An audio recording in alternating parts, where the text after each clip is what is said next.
अस्सलाम वालेकुम वरहमतुल्लाहि वबरकातुहू। दोस्तों, आउं अली हसन अब्बासी। किताब आहे कहाणी कहाणियूं मुरतब सैद जवार नकवी। छापो पहिरियों मई 2000 ईस्वी। छपाईंदड़ Kawish group of publication, B2 civil lines, Hyderabad, Sindh. किस्त अरिड़हीं। रफ़ीक सूमरो। 5 मई 1954 ईस्वी में सखर में ॼाओ। हिन प्राइमरी जी तालीम main school Sukkur, matric government high school Sukkur, BA ऐं MA government Islamia college Sukkur मां कई। हिन जी पहिरीं कहाणी गुरबत 1971 ईस्वीअ में जहान इनो सखर में शाया थी ऐं संदसि कहाणियुनि जो पहिरियों किताब इंसान जी ॻोल्हा 1977 ईस्वीअ में ऐं संदसि कहाणियुनि जो ॿियो किताब मिटी संदो मामरो 1995 ईस्वीअ में शाया थियो। हू हिन वक़्त ताईं 35 खनि कहाणियूं ऐं 30 खनि शेर तर्जुमनि समेत लिखी चुको आहे। हू हिन वक़्तु inspecting additional commissioner income tax Hyderabad आहे ऐं हैदराबाद जे B38 नंबर घर फेज़ नंबर 1 कासिमाबाद में रहे थो। कहाणी आहे कहाणीअ जो मौत। रफ़ीक सूमरो। अदब मुंहिंजे घाटे दोस्त ॿुधायो, यार अदीब ख़बर ॿुधई न? यार कहाणी मरी वई। कॾहिं? अॼु अख़बारनि लिखियो। अॼु त कहाणी कॉन्फ्रेंस आहे। संदसि ॼमण ऐं जवान थियण ते जशन मल्हाइजी रहियो आहे। अॼु कीअं मरी वई? हा, चवनि था मरी वई। हिन पहिरीं ज़माने जी नाक़दरीअ सबबि ॾुख विचां घणो शराब पी ख़ुदकुशी आबघात जी कोशिशि कई। चवनि था सिलत खेसि अॻे ई वरितल हुई, सो हिन मायूस थी घणो शराब पीतो पर खेसि ओचितो गोली लॻी वई। मतिलब त हीले रिस्क बहाने मौत। अदा कहाणी जेरी आहे। खेसि वेझड़ाईअ में डाडेन गोरिडेर तरफ़ां लिखियल बहितरीन कहाणी द जंप ट्रपो ते अदब जो दुनिया जो सभ खां वॾो इनाम नोबेल प्राइज़ मिलियो आहे। भला मुर्दनि ते बि यूरोपीय अंग्रेज़ पढ़ कोन विझंदा न, पर चओ ॿोल त उहो ई आहे त कहाणी मरी वई। अदा अदब कहाणी कोन मरंदी। हेमिंगवे जॾहिं ॾिठो त कहाणी नथी मरे, कहाणी मरणी न आहे, तॾहिं हिन पाण मारे छॾियो। तुंहिंजो मतिलबु आहे कहाणीअ खे मौत न ईंदो आहे? न, कहाणीअ खे मौत न ईंदो आहे। कहाणी रुगो जमूद जो शिकार थी पवंदी आहे, अघी ऐं ॾुभिरी थी पवंदी आहे। हेमिंगवे हिक ई स्टाइल असलूब में सभु नाविल ऐं कहाणियूं लिखियूं त कहाणी कुझु ॾुभिरी थी पई ऐं खेसि नोबेल इनाम पिणु अञा कोन मिली सघियो। भला ॾुभिरी घोड़ी ते केरु संज विझंदो? हेमिंगवे बि हो मुड़ुसु माण्हू, सो खणी कहाणीअ जो होम्योपैथी इलाज कयई। कुझु पाण गंभीर थियो ऐं कुझु कहाणीअ बि वठु ॾिनसि। बसि पोइ त द सिनो ऑफ किलिमंजार जा बर्फ़ सां ढकियल पहाड़, the old man and the sea, यानी कुराड़ो ऐं समुंड लिखी पूरा कयई। बसि पोइ त वाह वाह थी वई। खेसि नोबेल इनाम सां नवाज़ियो वियो ऐं हिन मरण खां अॻु चई ॾिनो। छा चयईं? हर भेरे कलम खणण खां अॻु कहाणीकारनि खे सोचणु घुरिजे त हू कंहिं अहिड़ी तख़लीक़ खे जनमु ॾेई रहियो आहे जंहिंजे बारे में हिन खां अॻु कंहिं सोचियो बि न हुजे। पोइ बसि पोइ हमरा ॾिठो त कहाणी त मरणी न आहे। दुनिया जा पोइते पियल मुल्क, ख़ासि तरह सिंधी भले संदसि मौत जूं तयारियूं कनि, पर हू कहाणीअ जे मौत मां सफ़ा मायूस थी वियो ऐं शॉटगन खणी लोंदड़ीअ ते रखियाईं ऐं पाण मारे विधाईं। चइबो त कहाणी बची वई। हा, होॾां यूरोपी पादरियुनि सम्झो त अज़ीम कहाणीकार टालस्टॉय जे मरण सां गॾु कहाणी बि मरी वेंदी, छो त टालस्टॉय कहाणीअ जे मौज़ूअनि जी नवाण सबबु खां गोए खणी रहियो ऐं खेनि पंहिंजो वजूद ख़तरे में लॻो।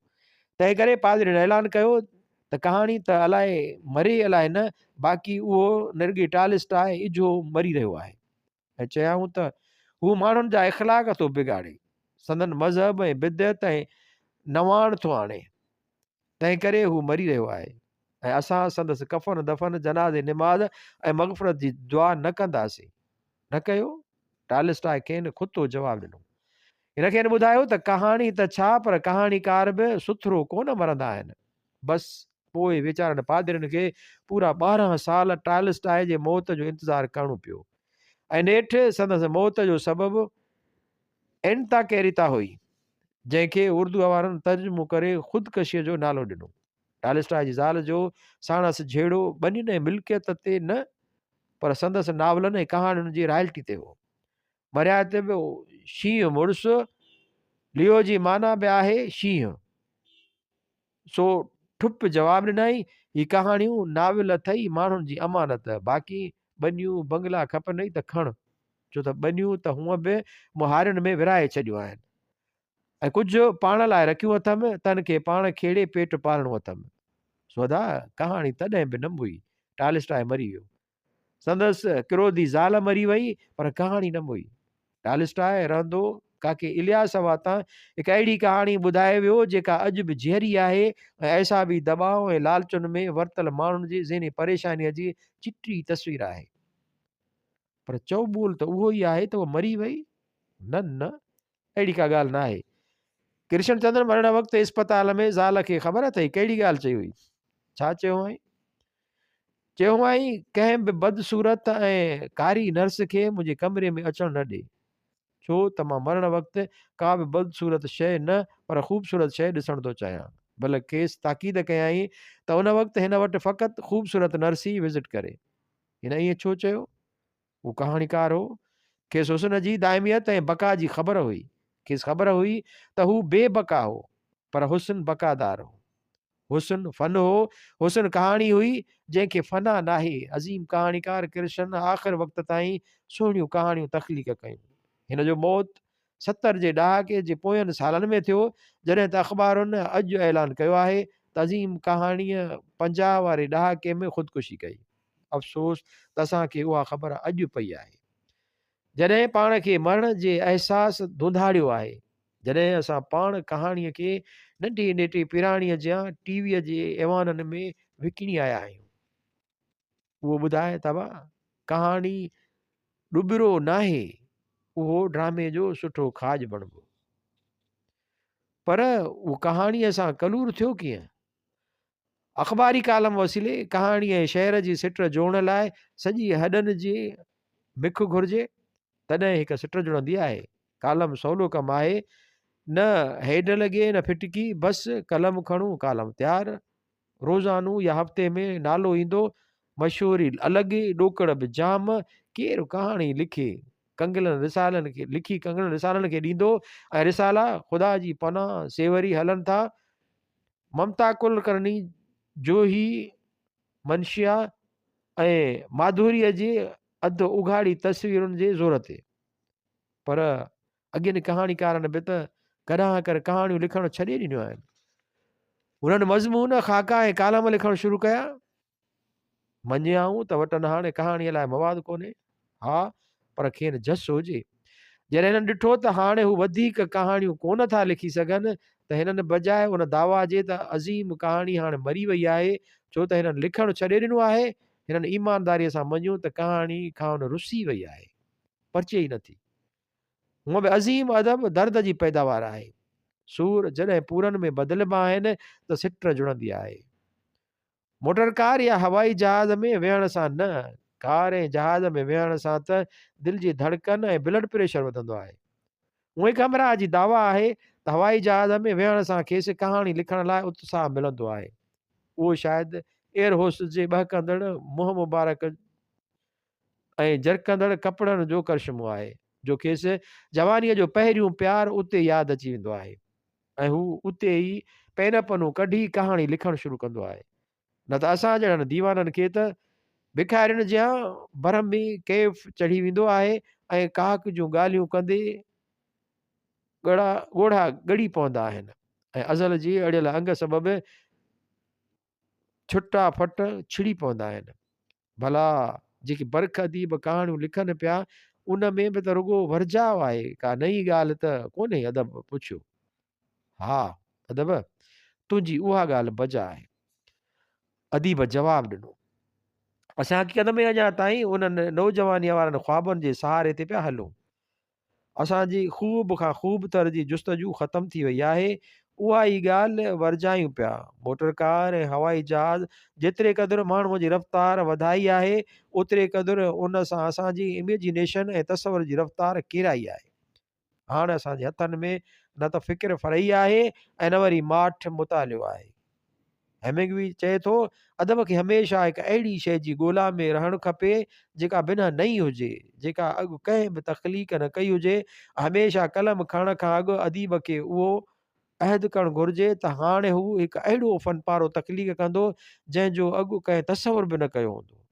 पंहिंजी हिकु कहाणीअ जे मुंड में कलमजार जे बर्फ़ सां ढकियल पहाड़नि ते क़दम रखण सां खेसि ख़बर पई त हिकु शींहं चोटीअ ते बर्फ़ में ॼमियो पियो आहे। शींहं ते कहिड़ीअ शइ जी ॻोल्हा में आयो? हू सुवाल थो पुछे ऐं वराणे थो। हर नई क़दम खणण खां अॻु माण्हूअ खे सोचणु खपे त हू कंहिं नई राह जी तलाश में आहे, हिकु अहिड़ी शइ जेका अॻु न कंहिं ॿुधी हुजे ऐं न ॾिठी हुजे।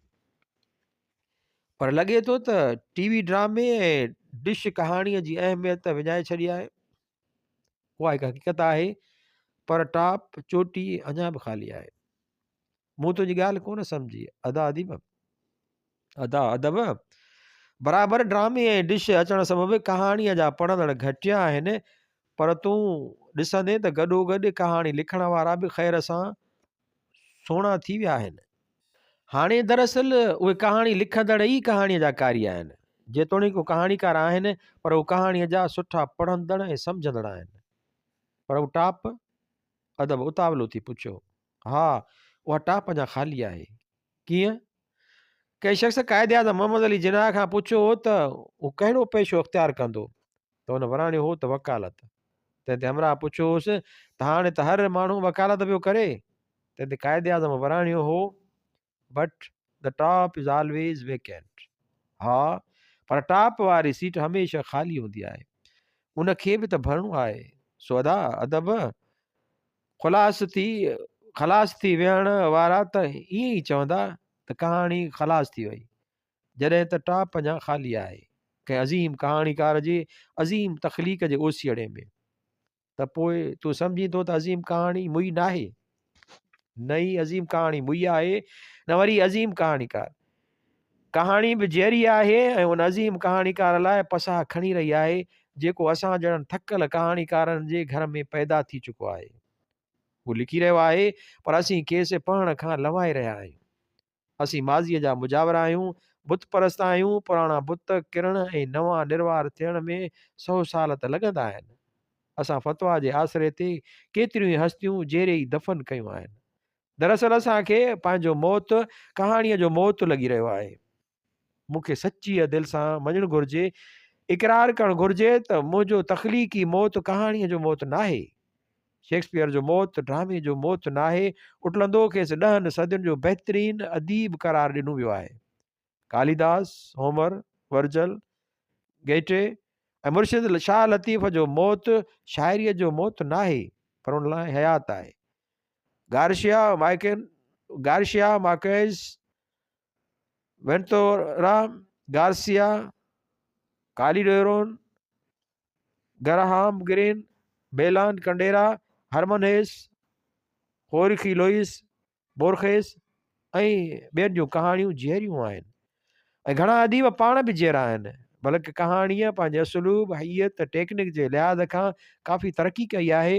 हींअर कहाणीअ में एक्शन, कहाणीअ जे किरदार, हीरो जे ज़हन में रूनमा थी रहियो आहे ऐं संदसि सोचूं उन समूरे अमल खे उजागर करे रहियूं आहिनि। हरूभरू मूंखे एतिरो बि ख़ुदि गर्ज़ न थियणु घुरिजे जो पंहिंजी तख़लीक़ी मौत खे कहाणीअ जो मौत सम्झणु लॻा।